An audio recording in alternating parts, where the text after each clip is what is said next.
Nous allons voir dans cette vidéo comment appairer en Bluetooth un détecteur RD8100 avec notre solution tablette. Tout d'abord, nous allons préparer l'appairage du détecteur. Appuyez sur le bouton marche arrêt du détecteur pour l'allumer. Le détecteur s'allume. Appuyez sur ce même bouton, puis utilisez les flèches directionnelles pour pouvoir naviguer dans le menu jusqu'à trouver l'option BT pour Bluetooth.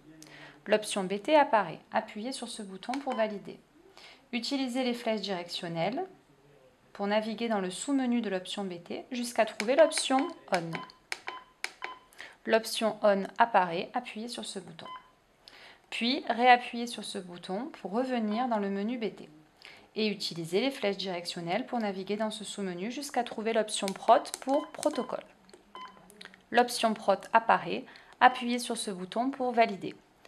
Utilisez les flèches directionnelles pour naviguer dans ce sous-menu jusqu'à trouver l'option ASCII.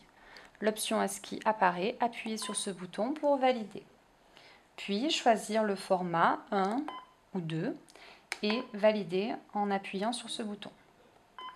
Appuyez à nouveau sur ce bouton pour revenir en arrière. Nous nous trouvons à nouveau dans le sous-menu du menu BT. Utilisez les flèches directionnelles pour naviguer jusqu'à l'option Pair. L'option Pair apparaît, appuyez sur ce bouton pour valider. Utilisez les flèches directionnelles pour naviguer dans ce sous-menu jusqu'à trouver l'option BT-PC. Pour terminer, appuyez sur ce bouton. On peut voir ici sur l'écran du détecteur que s'affiche le bouton Bluetooth qui clignote. Le détecteur est maintenant prêt à appairer. Ensuite, nous allons préparer l'appairage de la tablette. Dans la barre des tâches, faire un clic droit sur l'icône Bluetooth, puis cliquer sur Ajouter un périphérique Bluetooth. On voit apparaître le détecteur RD8100 prêt pour le jumelage. On clique dessus, on clique sur Jumeler, puis saisir comme code PIN 1, 2, 3, 4. Suivant.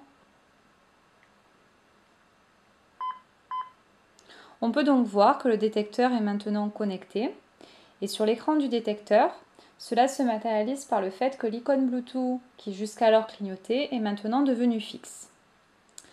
Maintenant, si on vient cliquer dans Paramètres Bluetooth avancé, dans l'onglet Port COM, on vient choisir le port COM entrant.